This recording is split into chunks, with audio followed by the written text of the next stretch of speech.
Hello, hello, hello. Looking fabulous. Thank you. Oh, Thank you. marvellous. Thank you. How are you all? We're all right, thank you very much. And are you joining us from Jersey? I am, yes. You are. I am indeed. Very nice. Miserable weather. The weather's like Glasgow today, I've got to be honest. Oh no, we're sunny. We're sunny. I've even Oh, are you? Oh, there we go. I have just taken my jacket off in your honour.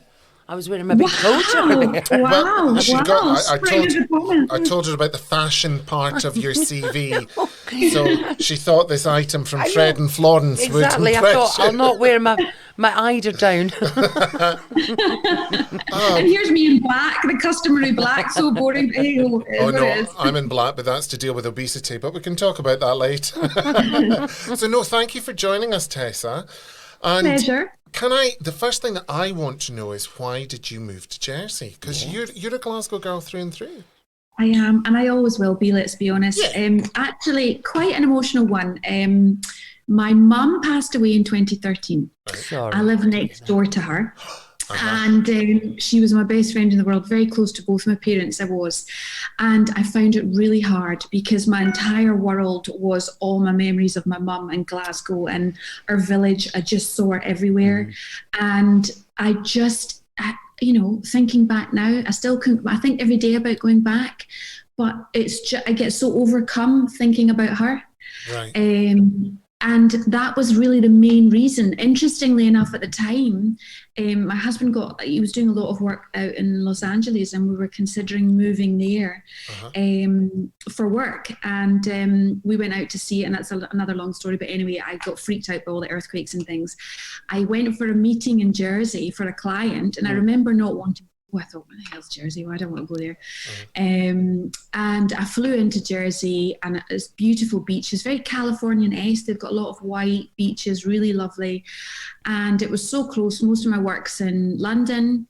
And I just had this kind of epiphany of, actually, this is a wee bit warmer. It's almost France. It gets me out of Glasgow because I just wanted to run kicking and screaming because I was in a bad place. Yeah. I discovered Jersey, and we fell in love with it. We thought, you know what? It's half an hour from London. It's still British. Yeah. And ironically, there's loads of Scots here, which is really funny. We never knew.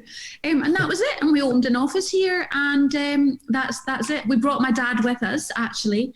He came with us and lived with us in Jersey, and he's since passed away. But so that was a reason. That was a reason. So it was never anything other than just an emotional, heart-wrenching. Because it is, isn't it? The painful memories, but hopefully in the future, then those painful memories become comforting memories. So yes, no, absolutely. I mean, I've been back a few times. I've still got an office in Glasgow, and my best friends in the world live there, and so I do go back. I still do. It's just the only thing. The way I can think to describe it's weird because no matter how old you are, I mean, I was early 40s when I lost my mum, and I lost my dad in 2019.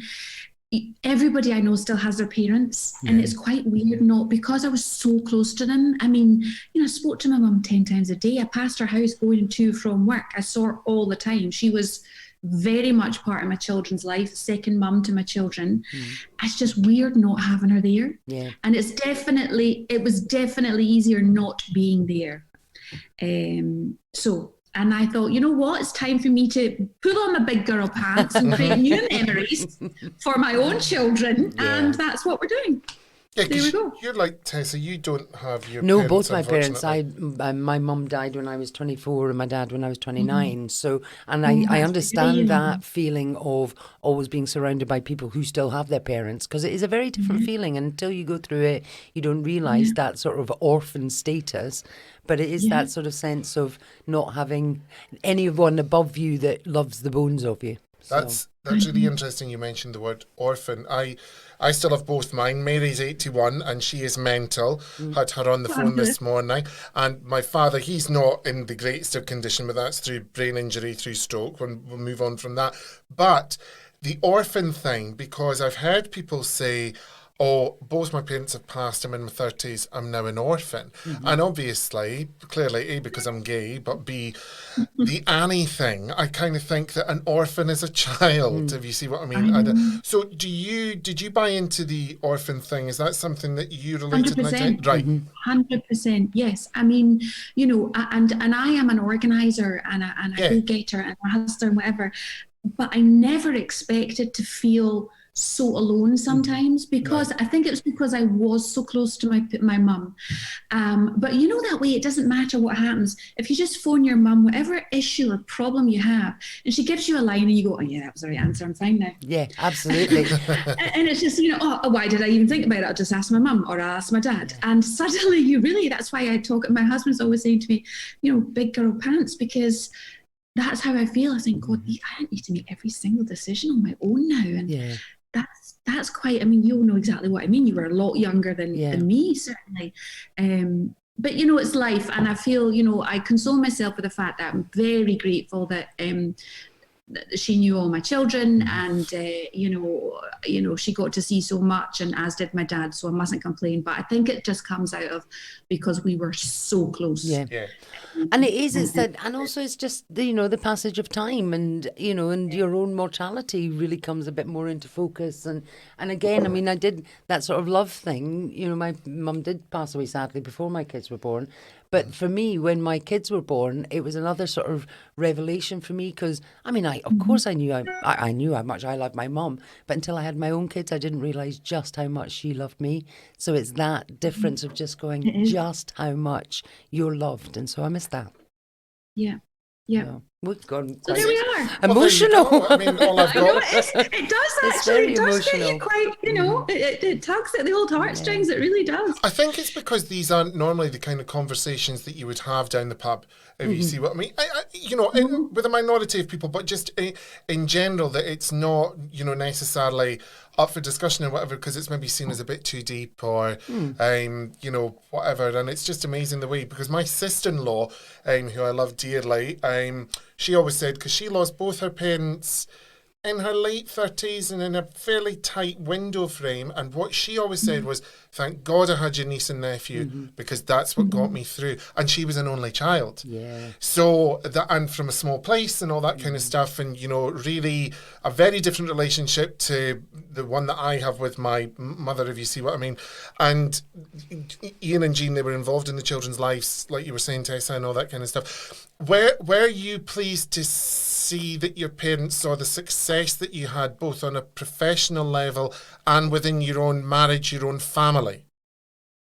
Oh gosh, yes. Look, there's no bigger compliment than your parents saying, oh, "Gone yourself, doll." Yeah. And my dad was my father was my mentor, and he was, he came from a very working class, poor Glasgow background, built up a brilliant business, and knew what it meant. He had an outside toilet, the full story, but he really did push me. And I miss that, I miss the brainstorming, I miss the banter, and, Glasgow people are wise, and they've got that brilliant, the Scottish people in general, they've just got that kind of hustle and sarcasm and water off a duck's back, and that was him. And so I certainly do, because, it's funny, I don't, when people talk about your achievements, they don't really mean anything, because you don't believe them. The only people I ever believed was my parents. My dad said to me, you know what, that was really good. See that? That's really good. Then I go, oh. But equally, when they would say, "Oh, not so good," but because parents can do that and be honest and open, and it's interesting that you were saying about it's not necessarily something you talk about down the pub, because it is that sense of vulnerability, and we all try to put on a brave face, and also people really struggle with other people's grief.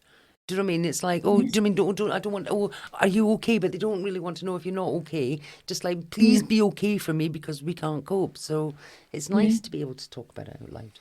Good.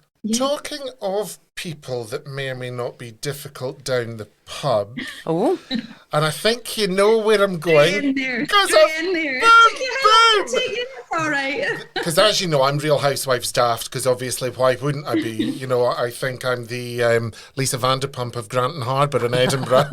You know, with the dog with the dog under my Oxford and a bad attitude to boot. How was that? Because you were one of the Real Housewives. Are you still a Real Housewife of Jersey, or do we know? No, are we allowed to say? I did. No, it's public knowledge. I told them I wouldn't be returning for a third series. Look, from my perspective, it was brilliant fun. It was brilliant to be part of. You know, I mean, never. And again, it's a Glasgow thing. We're you know, I always say this to my kids. You know, always try and be humble. I mean, sometimes I would laugh. You know, I'd think, my God, I actually can't believe I'm on Housewife franchise. It was like, you know, I'm from Glasgow. How did that happen? So from that perspective, I loved the production of it. And because of what I do for work, for me, it was an area that I hadn't really delved into. So I actually got more excited by the production, seeing how they brought this whole thing to life, talking to the crew, working out all the, you know, just the whole behind the scenes production. Because I'm there thinking, if I see how they do one series, I reckon I could start producing TV too. And I mean, I've got a lot to learn. So going back to school, and you know, I realised that everyone is freelance. You know, the production companies are there, and they've got the heads that run them, but all the producers, directors, lighting engineers, everything. So I was fascinated by that perspective, and the green screening and doing all that. You know, the concept of the show, I think, you know, who can deny it? It's a worldwide success story, and being part of it was great. And I viewed it as a commercial opportunity for my brand, for my projects and my business. So from that perspective, hallelujah, it was fantastic. Nailed it. I mean, you know, I'm shameless. You know, I am, you know, I'm a workaholic, and I thought, wow, you can't knock back that PR. It's fantastic. And also, I'm not naive enough to think you need to be able to tell a good story. You need to be able to have content, as I always say to people. So I loved it from that perspective. The first series was great fun, because I felt it was organically driven. I mean, you know, you watched it, so you followed the storyline, because if something happened or disagreements happened, they happened as a result of conversations that evolved. So you could pick a team, you could go, oh, don't agree with her, oh, I do agree with her, and that's, for me, that's storytelling. The second series was a very different experience for me. I didn't enjoy it. I felt like an outcast. I wasn't in the squad, and therefore I didn't feel that it made as good TV as it should have done. Because there wasn't, sorry to interrupt, there was a real divide. There were two camps in the second series. And for what? Do But that you know was what the I whole mean? thing. So I've watched it religiously with my niece, who's so, and she's like, oh, have you got Dr. Tessa Hartmann on today? And I went, yeah, bitch. Yeah. And she's like, well, can you ask her, first of all, how real is it being a real housewife?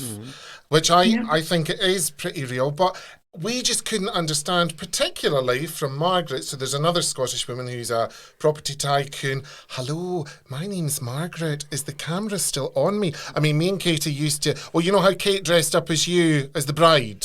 Well, me and my niece, we sometimes dress up as Margaret, just for fun in her flat, and just say things like, do you want a coffee? Is the camera still on me? Because this woman is like a wooden spoon with like bad Botox and a wig. And she's not particularly authentic, is she? And she came away a bit quite enough. But I just couldn't understand the divide, because it was actually uncomfortable in some cases to watch. Seriously. I had a lot of feedback. It was uncomfortable to film. And look, in terms of answering the question, what is real? It is real. What you see is what you get. No one, you know. In fact, my gripe with them was they didn't show you all of my real reactions. And I felt that my personality was stifled, because they had decided that she's going to be that strong businesswoman, sassy, always drawing the dirty looks. Where in actual fact, I tried really hard, because if you know me and you speak to any Scottish Glaswegian person, their life is filled with sarcasm and wit. So I delivered what I thought was good banter, because I got a lot of stuff thrown at me, and I gave it back the way we would do in our culture. And they didn't show any of Really? that. They cut it all out. But- And so I was really disappointed because I want people to, I would rather show the full argument Yeah. and Yeah. show my classic Yeah. Glaswegian response. Yeah. Because then you're- it was never bitter. It was never nasty. It Yeah. was cheeky and sarcastic. Yeah. And that was the only way I could think to deal with it. And then you didn't see it. So it didn't really And make did you sense. have any, you didn't have any control over the editorial of it? Because years ago, I don't know if you remember this, I did, in fact, Janie Godley put me onto these, I did Wife Swap, that Channel 4 where yes. you swap I houses. remember that. Yes. And we were the first Scottish couple to do it. And I did it because I was quite new at comedy at the time. And in exactly the same reason, I thought, oh, this would be quite good for my profile. And do you know what I mean? But the way that they kind of storyboarded it was I was a filthy, lazy, unfit mother. But again, all my sarcastic responses, my dry sense of humour, they kind of lost that. And yes, so, I mean, people that knew me just thought it was hilarious, but people that didn't thought I was some kind of scummy Yes, mum. they think you're that person. Yeah. Yeah, they thought you were a midden, didn't they? Yeah, They absolute thought you were midden, an absolute. yeah. But it was funny, going back to Margaret, who is an interesting character, I thought that Karen didn't understand Margaret's sarcasm, particularly with the, have you had any work done or mind your own effing business, which I thought was really funny. But then that seemed to kind of go into a much bigger deal. Well, again, in Karen's defense, I think Karen got the short straw Right. because it's not my recollection Okay. of events. Interesting. And that's probably all I'm allowed to say. But I do defend Karen because she definitely got the short straw. Right. Okay. There's no shadow of a doubt. But again, if you watch the series, you think she's a total, Yeah. And so in terms of what you were saying, Tessa, obviously the first series is absolutely great and for what you do, and it was a really positive thing. Is it the flip side of the coin that actually now you think, well, this could do more damage than good for you to stay on the programme? I think, well, I'm not, that's a very interesting question because it depends on who you ask. I've always worked in media. So, for me, a lot of things are, you have to have that strong water off a duck's back attitude. Otherwise you'd shoot yourself. So I don't really care what other people think because for me, it's like, look, guys, it's reality TV. Let's take it with a pinch of salt. It's supposed to be entertainment. It's supposed to be drama and glamour and all of that. Where I look at it is if it's the fun is stripped out of it and I'm personally not enjoying doing it, then it's not worth doing it. Yeah. And I think that's a shame because I love the concept. I love the idea of it. I would love to do a third series. I would love to carry on filming, Housewives. I think it's a great opportunity. But I couldn't carry on the way it is at the moment. And that's simply a cast issue because I think they've all done themselves a disservice. I don't think that's, you nailed it, Bruce, because I don't think people want to watch that. It got too down to your core and it got too uncomfortable. And I think that, we're in 2022 now and we can still we have the housewife franchise and we still have all the drama and you're going to have those crazy housewives that do all the things that make us laugh. But equally, there should be an element of empowerment, of showing women actually can fall out and have a go, but actually come back together again. And that's not how I felt. I felt I was back at school. Yeah. And I thought, and reinforcing the stereotype, isn't it? Yes. Yeah. And it's like, gosh, this is not what I don't want to go back to school. I hated school. And here I am. So, and it's a shame because I do, I did love it. And I think it was brilliant for Jersey. And I hope it continues for them because I think it's great for the island. You can't buy it. So from that perspective, I think it is a great shame. Whether they'll shake it up or not, I don't know. Whether it'll get a third series, I don't know. We'll just have to wait and see. But you know what? I'm hustling on other things. Yay. Always working. That's great. Always and now you're the doctor. I'm interested in the doctor, Tessa Hartmann. Oh gosh. Well, the doctor I got is an honorary doctorate. I did a lot of work with Glasgow Caledonian University over the years, and particularly with all the work with Scottish Fashion Awards. I supported a lot of young designers for many, many years. Did a lot of work in fashion and textiles, and that was the accolade that I received, and I was very excited about it because I was never academic enough. I have a degree from Stirling University, believe it or not, so it was just such a thrill for me just to get that. And again, my mum and dad were there for that, so that was great. I used to Fabulous. bring my dad. And was it the classic with the whole fabulous gown and Oh yeah, the full hat? regalia. Legally Blonde. Full regalia. Yeah. Wonderful. Yes. I felt like the queen. Elwood. Actually. Yes. But it was great. You just said that you didn't perceive yourself to be particularly academic and you didn't enjoy school, things I can both relate to. So how did you get into what was the pathway to get where you are now, having left school? Well, when I left school, I actually, believe it or not, I was going to go to drama college, and then I surprisingly did really well in my Highers, much better than I ever expected. And I thought, oh gosh, I could go to university now, actually. And my dad was like, why wouldn't you? Because who'd have thought you'd do really well? So I literally got in through like the UCA system at the end of the summer. I went to Stirling. I was doing business management, marketing, and Spanish. And I was always like you. I was always doing like nightclub promos and stuff like that when I was growing up in Glasgow and doing events and things. And do you remember 1990? This is the only way I remember it, when it was European City of Culture, and we had the Special Olympic Games. And I had volunteered to work at the Special Olympic Games, signed up, I was a student, got a job for the summer. They didn't pay anything. It was just a volunteer. And the guy who was the marketing director on site in the office for Special Olympic Games, I was his gopher, if you like. Then he got ill. This is a brilliant story. He got ill, and 2 weeks into the gig, the Kennedy Foundation, obviously Kennedy family from Washington, their team comes over, and they were going to be based in Glasgow for like 3 months. And this amazing lady called Victoria, she's like, well, Brian's like ill and we're going to have to recruit. How about we just like pay you something and you can be my assistant and help me, So I was like, great, some money, this is fabulous. So I got myself a wee gig for the summer, and I was her right hand for that Special Olympic Games. And it was the most surreal, unbelievable experience of my life, because literally there I was, what was I, maybe 19. I was doing donuts, photocopying, all the stuff, all the mundane stuff of the day. Then at the same time, she would send me to meet a private jet and get Prince Albert off the airport at Glasgow Airport. I was organising all the VIPs for the opening ceremony. I was getting a set of Carmen rollers for Eunice Kennedy Shriver. You name it, I did it. And it was just, I lapped up this kind of buzzy, thrilly celebrity, but also work. I mean, the Americans' work ethic is off the scale. It sounds like a baptism of fire just to be thrown in. Absolutely. I never said no, no matter how knackered I was, I never said no. So anyway, did that for the summer. She then said to me, you are amazing. We're doing a World Games next year in Minneapolis. How would you like if I gave you a job to come and work in Washington, D.C. for the first month, and then we'll go down to Minneapolis and you can be my assistant again for the World Games? I was like, I'm in. And so I did that.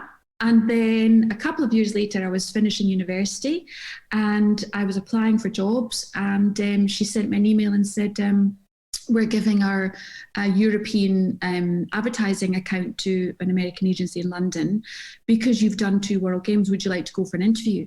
And at that point, actually, I'd already, I don't know what possessed me, but I was thinking, how can I afford to live in London? I'll go work in a stockbroker's. I got a job in a stockbroker's and I was about to start.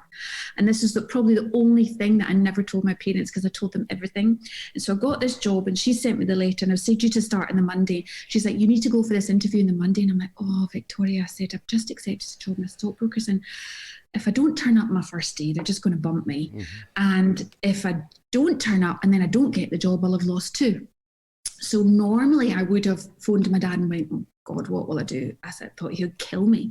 So anyway, I thought, you know what, I feel it in my gut. So I phoned in sick on my first day. Wow. I'm really sorry, I had salmonella, whatever it was, food poisoning. Went for this interview, got the job. Whew, thank God. Then I told my parents, and that was it. So, that's how I got into this American ad agency. And again, you start at the bottom and you learn the trade. And, I was an assistant and then worked my way up to all the different stages. But it was brilliant because they really, this is some of the things that I look at this generation now. I had to work in a print shop. I had to work in the design team. I had to work as a photographer's assistant.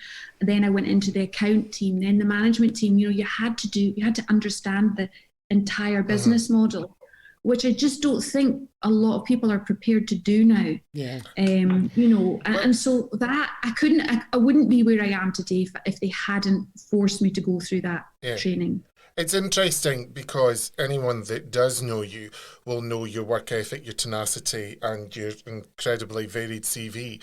But recently, Kim Kardashian had come out and said, women don't want to work. They don't want to do this. And you're like, oh, Kim, I understand, but look at where you're speaking from, as opposed to someone like yourself having to phone in sick due to brie poisoning or something ridiculous, you know, in order not to shaft yourself. So it's really easy for billionaire Kim Kardashian, Nee West, to go, come on, step your pussy up, do this, do that. Whereas you were actually, you had your nose to the grindstone. But I think a lot of people, a lot of younger generation, I think they think, hang on, I'll be famous, it'll be fine. Yeah. Because I don't think they realise you can be famous with no money, by the way. Yes. And you, as long as you're getting invited to the events, then that's your food. But, you know, they don't understand the bigger picture. They don't, and it's amazing. I mean, if I've got a fiver for the amount of mums that will actually say to me with a straight face, you know, Tessa, I've got wee Jessie, and she's a great actress, and or she's a great singer, or he's this and it's that. Do you think you could just do what you do and make them famous? And you kind of like think, oh my God, you really have no idea. No, you know absolutely. what I mean? No idea. And first of all, and now I'm kind of like well versed in it, and I'm like, you know, the only thing, even with my kids now, the most important ingredient you can never take away from somebody is talent. Yeah. And people forget that to have the talent, you need to go through the grindstone. You need to study and learn and as I call it, your craft. What is your craft? Yeah. You need to be brilliant at your craft. If you're a musician, the amount of people I know that don't read music. I'm sorry, how does that work? You know, so there are a million of these stories, and I think we live in this society with social media culture that people think everything is just so easy. Yeah. And they don't realize the hours you put into curating your Instagram, to curating your brand, to pulling it all together. And you know, nothing happens. You know, it's the classic tale. An overnight success is 10 years. Yes, 10 years to become an overnight success. But also, it's like with us. Do you know what I mean? We spend, you know, people say, "Oh God, you only work 20 minutes a day." You're like, you know, because I'm on stage for 20 minutes, just like all the other work that goes in, and you just.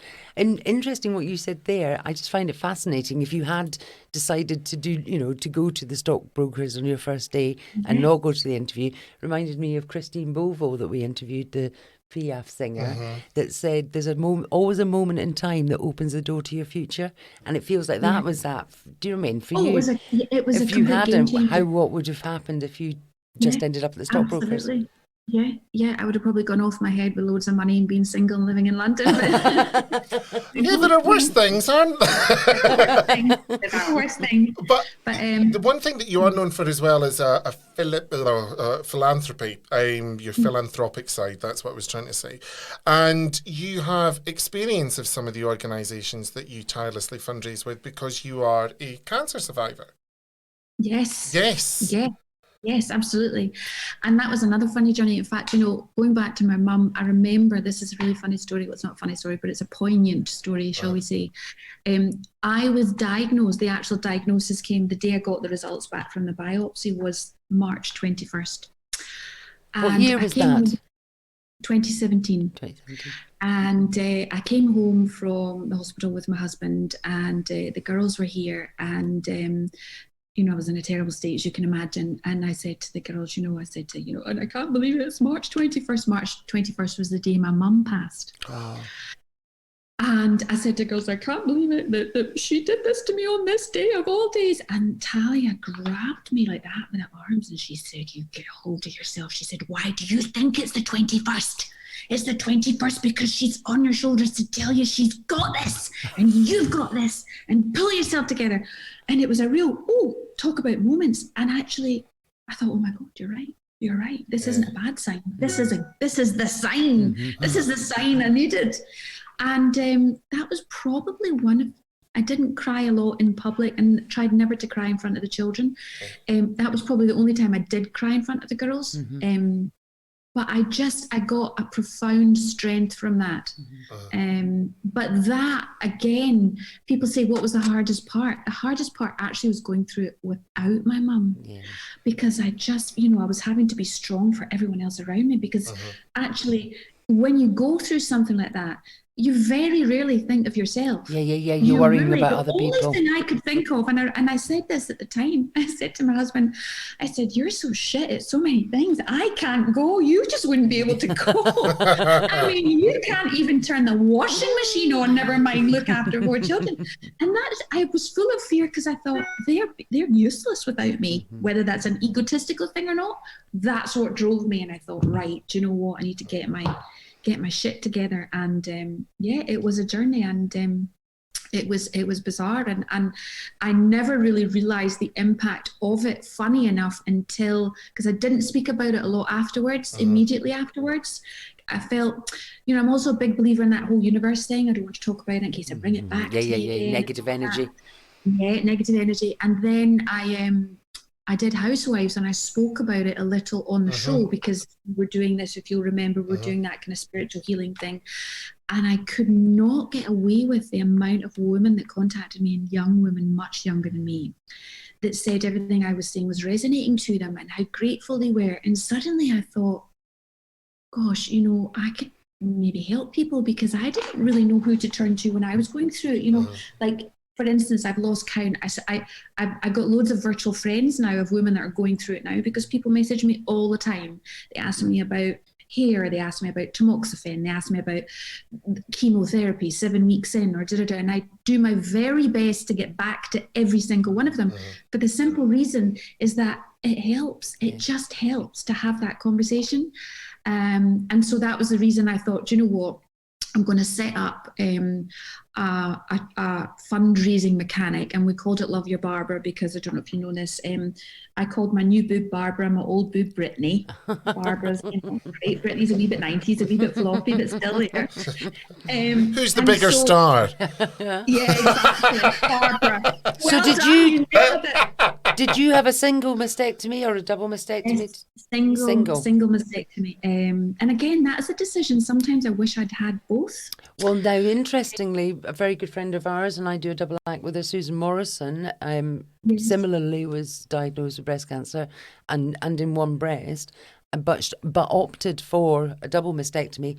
But the fight she had on her hands, because to do that was phenomenal, and she was so amazed that her body, and they were saying, but the other breast is healthy tissue, so we don't need to take it off. She said, but I don't want to have one breast and not the other.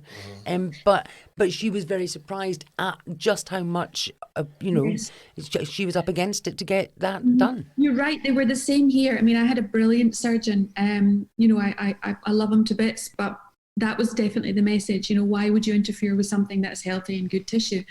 And so that is a big decision. And also because they're never really going to be the same. I mean, I live with a permanent chicken fillet on Barbara because she's not quite the same size as Brittany. So, that's an issue. But, it is a roller coaster, and everybody has different tales. But there is a wonderful, we call it the survivorship community, of which people just sharing their stories and talking. And I think the funniest thing is, this TV stuff that I'm doing, never in a million years would I have imagined when I was going through my chemo that 2 years later I'd be on telly doing Housewives. I mean, that is, because you have to reevaluate your whole life. You have to write your will. You have to make sure everything's prepared. You have to have all these horrible, frightening conversations with your children and your husband and whatever. And then all of a sudden it's like, I feel now that it's a bygone era, which is great. I don't dwell on it. I'll talk about it. I don't get sad about it, because I think actually it's kind of made me who I am, and it's given me a different perspective in life, and I'm here. So actually every day is a blessing. Perspective's the wonderful thing that you do get from these situations. How old are your kids now? Tessie's 25, Talia's 23, Zach is 15, and Johnny is 17. So Zach was 10, Yeah, that's young. And Johnny was 13, and they were, I think it was, and Talia was 17, 18. It was just, I remember Zach saying to me one night, it was horrific, when I was going through my chemo and stuff. He said to me, Mummy, can I ask you a question? I said, are you going to die? Oh. even now talking about that, I mean, it's just, how do you answer that? And of course, my Glaswegian hustle was like, don't be so bloody ridiculous. Of course I'm not going to. Are you serious? And almost getting angry at him, not the whole, oh, darling, don't worry about it. I gave him a slap almost, but you know what? He never asked again. And he went, okay, all right, okay. And that was okay for him. That's how he dealt with it. But yeah, so I've set up Love Your Barbara, and it's literally just, I don't want to fundraise myself. So what I'm doing is I'm going to charities to say, look, what can I do for you? Fundraise for them on their behalf, which saves me setting up the whole non-profit organization. So essentially it's like, I called it a label. It's a non-profit label. I'm doing a big project with ASDA, which is coming out at the end of the year, which I'm so excited about. With Love Your Barbara, I've done a thing with Pink It's a great Ribbon. name, Love Your Barbara, isn't it? Love Your Barbara. I can't tell you the difference it made. And it's a language. This is one of the things I really want everybody to almost instigate when they go through that journey. And your friend Susan will probably tell you the same. The worst word in the world is cancer. And nobody wants to say, how's your cancer this week? Who says that? So what do? They don't go, oh, how's your bald head? Is that all? They just don't, so they don't ask. And then it becomes uncomfortable. And then they go, oh, how are you? And you think, oh, is she meaning how am I really? Or how is vomiting or whatever? So when I said to the kids, I said, look, I want you to refer to everything in this cancer circle as Barbara. If you want to ask for treatment, you refer to Barbara. If I'm going to my chemo, you call it the spa. And so when I told all my friends that, it was like switching a button. The conversations and support I got was so much better because they would literally call me and go, how's Barbara today? And I go, actually, she's had a really bad bloody day. She's in a right bad mood. She's in a sick, and blah, blah, blah. And how was your spa? I said, oh, it was brutal, vomiting my guts up when I come home. But you know what? It wasn't as bad as last week. So you can have these because of that little bit of comedic influence. Which we always say is it's using humour. Yeah, totally. Humor got me through it. And that's why I say, if you change the language, you can have these conversations. And it was really quite a simple mechanic, but it certainly worked for me and my children because then they could talk about it. Yeah, but it's amazing that we still have a taboo about any kind of discussion about it. It was, I find that really weird. Did you ever turn around and say, Barbara's really getting on my tits today? I'm not wanting to talk to anyone. Just do one. Many a time. I mean, honestly. We've got loads of stories. And the other funny thing was, people always said to me, oh my God, you can't believe you're going through that. You look so glamorous because, again, this is my mum's influence in me. My mum coming from the classic Glaswegian song, you get up, you put your lipstick on, you draw your eyebrows in and you get on with it. And I literally felt her on my shoulders all the time. So I literally would get up. And of course, I'm in fashion. So I had all my hairdresser friends get me all these wigs and cut them and do all that. But again, sometimes I think it's very easy to feel sorry for yourself when you go through that because you look like shit. Your skin goes a colour of grey that you've never even imagined. You've not got a single hair left in your body. But, like I got my eyebrows tattooed because I was, bald as anything. So there's all these wee things that I think women just need to know. And it's okay to say, actually, you know what, if you pull yourself together, get your wig on, get a nice red lippy, draw in your eyebrows and make yourself a cup of tea, you'll feel a lot better. Yeah. But it's true, isn't it? Because if you do look better, you feel better. It's just as symbiotic. Especially when other people are looking at you. And that's why I feel so sorry for women that are going through it that don't have partners and don't have families, because then you think, oh, what's the point? Yeah. And so these are the people that we really need to reach out and help. I mean, I know I did it for my family because I never wanted them to see me how I really looked. But yeah, it must be so easy to get into a spiral and just, not bother to get up one day, not bother to have a shower, and then that goes into 2 days. You can. The first 3 months, my chemo was 6 months, but for the first 3.5 months, it was a struggle to make it from the bed to the toilet. Do you know what I mean? It was just, because you were, and then what happened, you had 3-week cycles, so you'd have literally an entire week and a half of vomiting, and then somebody just turned the button off, you'd stop vomiting, you'd think, I feel fine now, thank God for that, great. But then you'd have to go back in, it would start all over again.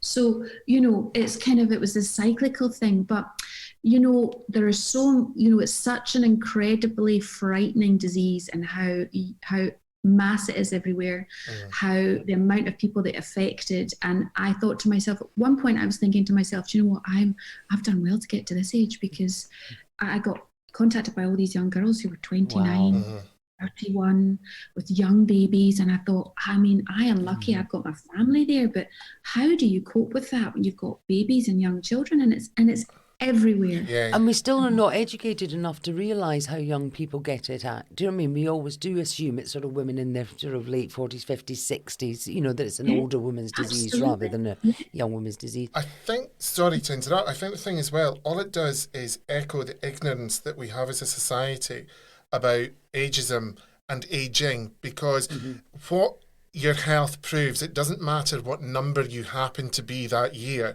You can be 21 and in appalling health, you have no life. You can be like my father, who's 80 and in appalling health and have no life. And yet it's still taboo. And yet in, mainstream media, it's Tessa Hartmann, whatever your age is, or it's Naomi Campbell, whatever her age is. And it's just like, going to lay off the age, because actually if you don't have your health, which sounds really cliched, your age absolutely means bugger all, because your life's shine. Absolutely. Yeah, I know. No, absolutely. And speaking of ages, you'll like this one to lighten the mood a bit.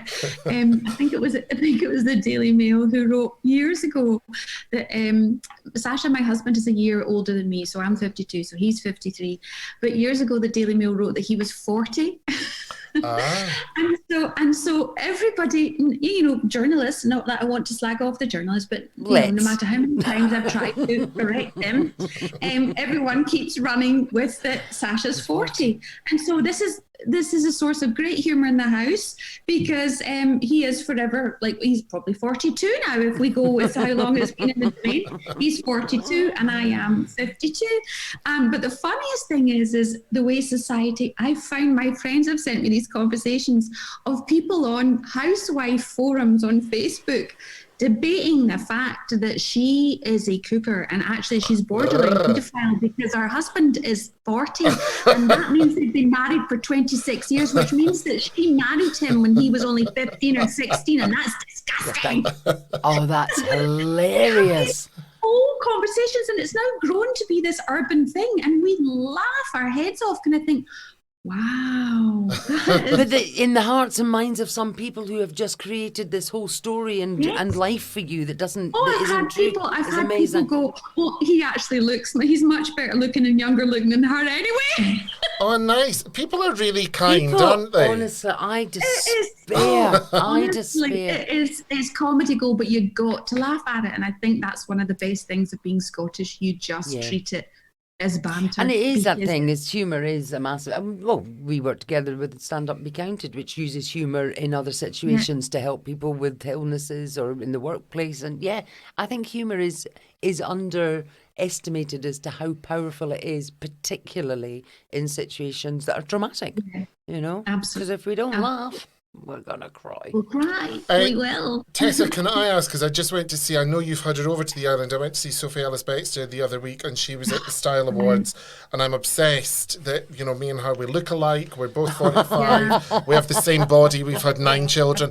When are the Style Awards coming back to Jersey? And more importantly, are you bringing them back to Scotland?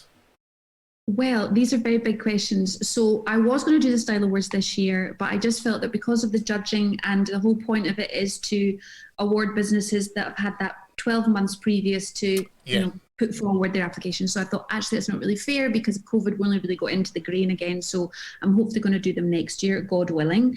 And I have been thinking about doing Scottish Fashion Awards again, literally because I'm still in contact with all the people that I worked with. There's a kind of like new crop coming through now. And for me, that's the passion for me is the next generation, and that's the people that need the most support. So I am thinking about maybe doing a Fashion Awards next year, literally because I'm watching and following all the time the next crop of talent, and there's a lot of talent there. And also the guys that are at the top of their game are doing really well. And I think that, for them to, the best thing about Fashion Awards was more often than not the networking, because we would bring in the textiles, the manufacturing, the business leaders. You'd have big design houses. They would come, they would meet some of the young crop and they would give them jobs.